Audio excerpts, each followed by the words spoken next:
where you want it. Bay 12, please.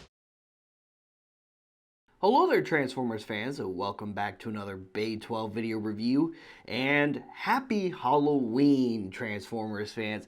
Unfortunately, we didn't have, the new Frankenstein's monster Transformer crossover figure out yet, or at least there's been no movement on my pre-order. It would have been really nice if it was out in time for spooky season. That's the one I really wanted to get done, but in lieu of that, we do have the next best thing, which is Shockwave's Frankenstein's monster, kinda.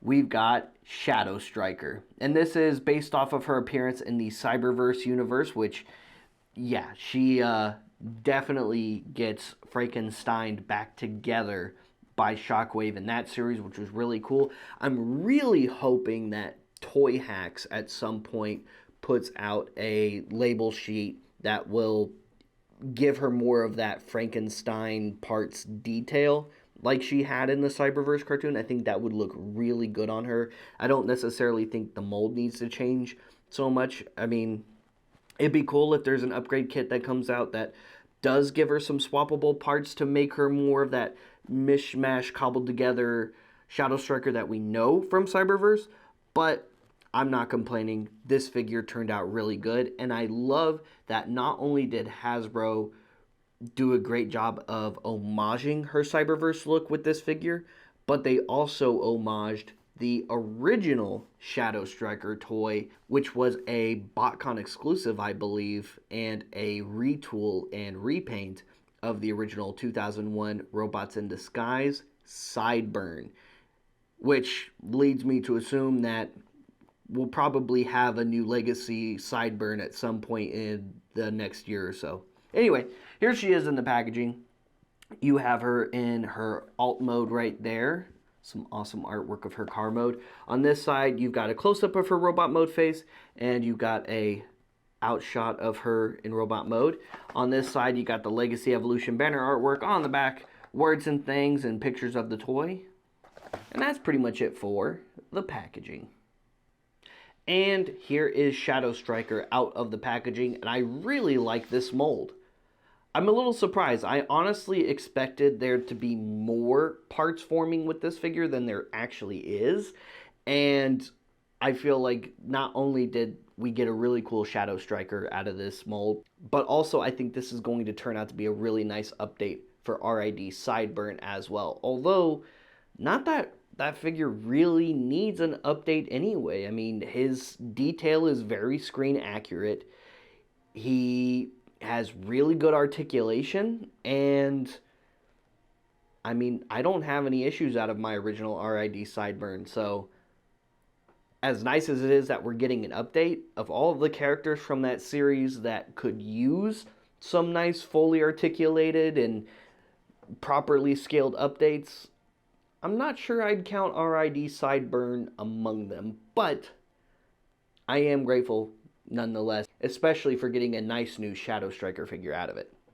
Fully articulated, her head is on a ball joint, fully articulated shoulders, although they're wonky because rather than the shoulder be attached to the side of the torso, it's actually attached to her back, which is very strange, but an interesting choice. Upper bicep, single jointed elbows, wrist swivel. You have her shield here, which is the top of her alt mode.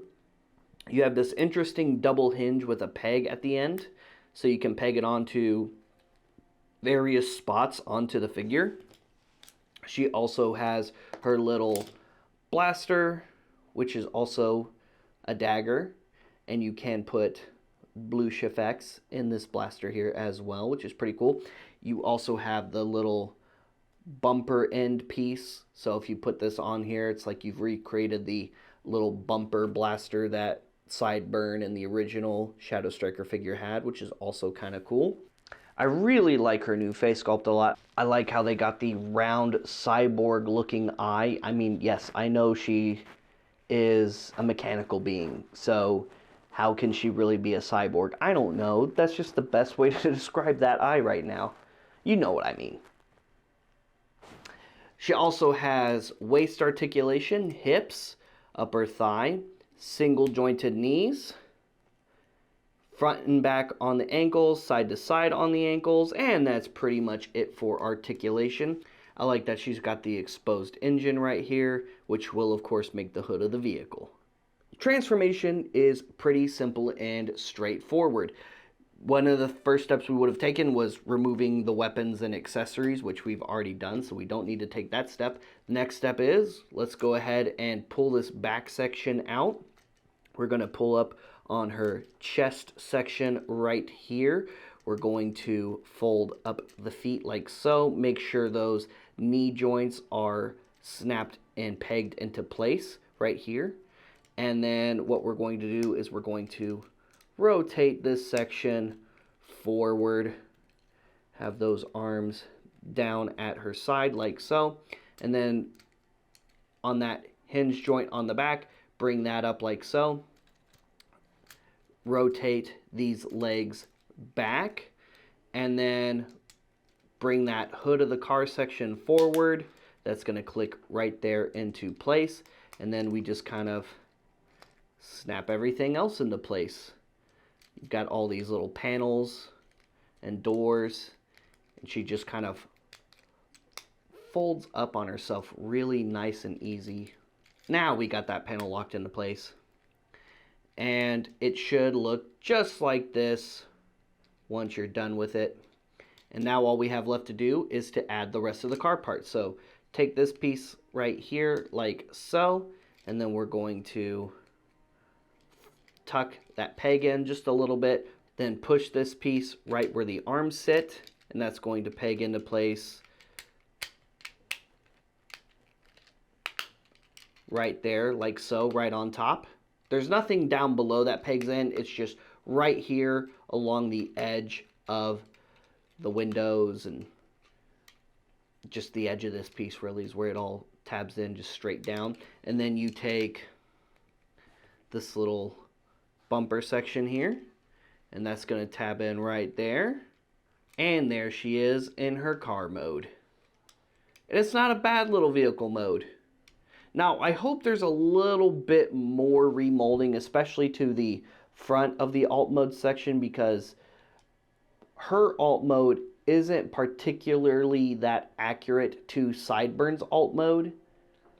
And while you can make the argument that they are G1izing RID 2001 Sideburn if they, just straight repaint this and only change the head, technically the RID 2001 Sideburn design is a G1 design, because the original series that RID was dubbed over, Car Robots, is part of the Japanese Generation 1 universe and continuity already. So there's not really a design to G1ize. So I'm not sure the G1ized excuse is really going to fit if they don't do anything to change the mold to look a little bit more like Sideburn. But we'll just have to wait and see. Will it look good in blue with some flames or red with some flames? Absolutely, it definitely will. Would it be a faithful adaptation to Sideburn though? Not exactly, but then again, the toe line figure was just a repaint of the new Junkion scrap hook, which is also not technically correct, but hey, we'll see whenever that figure gets announced and or comes out. Guys, thank you so much for tuning into today's review featuring the new Transformers Legacy Evolution Cyberverse Universe Shadowstriker. Like and subscribe, follow us on social media, stay tuned for more of our content, and check out some of our other content here on Bay 12. Check out our sister website, CoolToyReview.com, and like and subscribe to the Cool Toy Review YouTube channel for all kinds of other awesome toy reviews and more. If you're looking for some Transformers toys and merch, come by our physical location inside Order 66 Multiverse in the shops at Willowbend Mall in Plano, Texas, which also houses Order 66 Toys, the world's official all-collectible Star Wars toy store. And in case you're not local, they go live every single Friday night on the Order 66 Toys Facebook page at 7 p.m. Central Time, and they ship all around the world. For some awesome Star Wars content, check out rebelscum.com, the world's largest and oldest Star Wars fan website not owned by Disney, and there's daily Star Wars toy-related content and news, so make sure you check Rebel Scum for daily Star Wars content. Sign up for collectorsoracle.com today. It's a free archival website that we set up. Now, it's only Star Wars right now, but we do have other brands and toys coming to be archived on Collectors Oracle in the future. And once again, it's absolutely free. We'll see you guys later. We'll see you another time. Transform and roll out. And happy Halloween, everybody.